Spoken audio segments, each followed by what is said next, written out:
I'm Miranda Kahn. And I'm John Bachman. Next, right here on Newsmax Now. An Ohio man sits behind bars after returning from a terrorism training trip to Syria. See how investigators tracked him down before he could carry out his plans for mass murder on a U.S. military base. And if you go outside later today in the Granite State and you throw a rock, chances are you'll hit a GOP presidential hopeful. Anybody who is anybody in the early 2016 field is there. We have continuing coverage of politics and pies and politics and eggs and all that fun coming out of New Hampshire. Plus, a sheriff's office under pressure after a reserve deputy faces charges for shooting a suspect on accident. Now, as police departments and citizens flood YouTube with videos showing two different sides of law enforcement, we'll take a look at the plan already underway in some parts of the country to limit the public's right to see police videos. Rick Unger and Larry Elder join us for our news roundtable. And welcome to Newsmax Now. It's 11 a.m. on the East Coast. Glad you could join us. Happy Friday, everyone.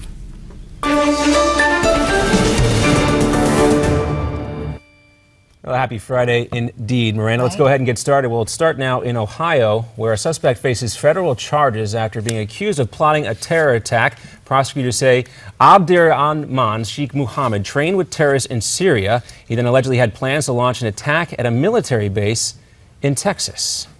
And the fight over the president's executive orders on immigration focuses in New Orleans today. A three-judge federal appeals court panel will hear arguments over an order to block the president's moves. If the order is lifted, the president's executive actions could shield millions from deportation. Also, President Obama taking his work out in the sun. On a day like today, we shouldn't be inside.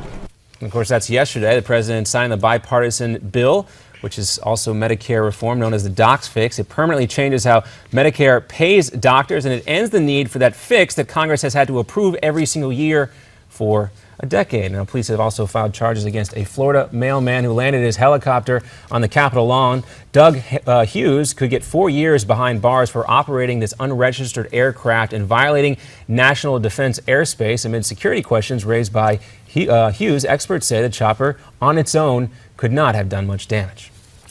This little thing, if it crashes into the Capitol, it'll make a little dent and scratch the paint, but it's not going to blow up the Capitol.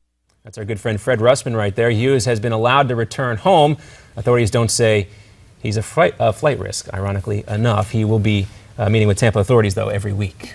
Strong storms plow through parts of the Midwest. This tornado touched down in western Oklahoma near the Texas border.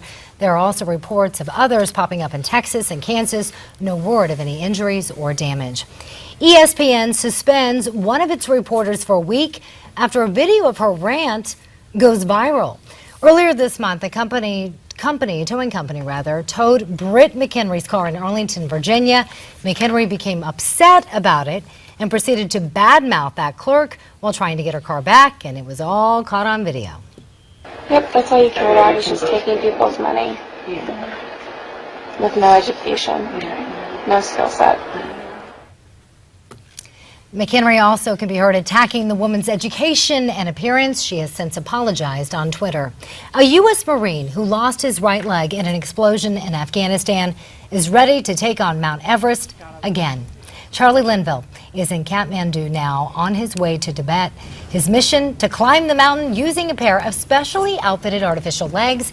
Last year's trip was canceled after an avalanche killed 16 guides. Linville climbs with the Heroes Project, a group that helps wounded vets. And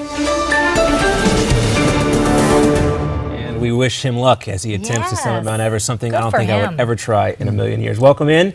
We're also welcoming J.D. Hayworth right now from America's Forum. And J.D. Hayworth, talking about Marco Rubio and his approach, I think it was handled pretty masterfully how to deal with that issue of gay marriage. Rick Santorum also responding to Senator Rubio, saying he would not attend a gay wedding. Let's take a listen to Santorum. Asked of Senator Rubio yesterday, would you, Rick Santorum, attend a same-sex wedding of a loved one or a family friend or anyone who you were close to? No, I would not. Oh, why not? No, I mean, because I've just felt like as a person of my faith that would be something that would be a violation of my faith. All right. You know, you'd expect that question for Rubio, J.D., coming from a guy like Jorge Ramos, but Hugh Hewitt asking this question to Rick Santorum. Does he have a point, though? Is what somebody faith, what weddings they choose to attend, is that in the interest of the electorate? Well, here's the thing that happens with every single question. No matter how seemingly inane, if you want to run for president, it's viewed through a political prism. From my standpoint, I take Rick Santorum at his word based on his faith. He answered this question candidly. It may have some political cost for him, but Hugh Hewitt was within his rights to ask it, and obviously Rick Santorum answered it as he felt appropriate.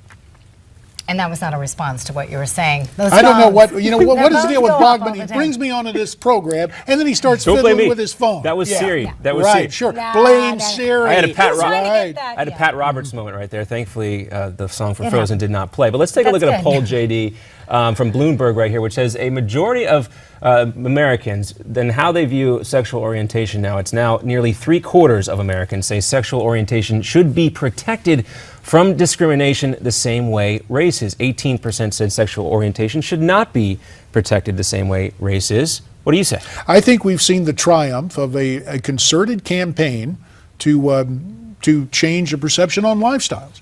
And it is an inherently political question, and it has moved the bar, and politicians ignore that at their own risk, which brings to mind whenever a controversial issue came up, what was the saying of the old fella down south? Some of my friends are for it, some of my friends are against it, and I'm going to stick with my friends. Yeah, well, it's a tough play. You know, you saw how Marco Rubio tried to straddle the fence on the issue, saying he would do that, and you hear Rick Santorum maybe taking more of the traditional conservative approach. We don't have a good gauge on this from some of the other presidential candidates, but it's becoming more and more part of the everyday conversation. Well, and what we will see next, there will be, for pickers of nit, i.e. nitpickers out there, there are going to be all sorts of inane questions that come up. Forget the talk about ISIS on the border or what you would do about amnesty. After all, isn't it much more fun to have some inane question about something that may deal with your family or something you did in the past, maybe if you were rude to a fifth grader, and perish the thought. If anyone running for office goes on a video rant like the reporter from ESPN, we end up taking major issues and trivializing all of it because we have a campaign that's 19 months long? Some say the perpetual campaign, but it is heating up now, thus the term the silly season. Yes. Well, it is. Governor Chris Christie on the GOP race. Let's take a listen to what he had to say. I'll tell you this much, I've been the front runner before. It's a place where the bullseye's on your back and everybody's shooting at you.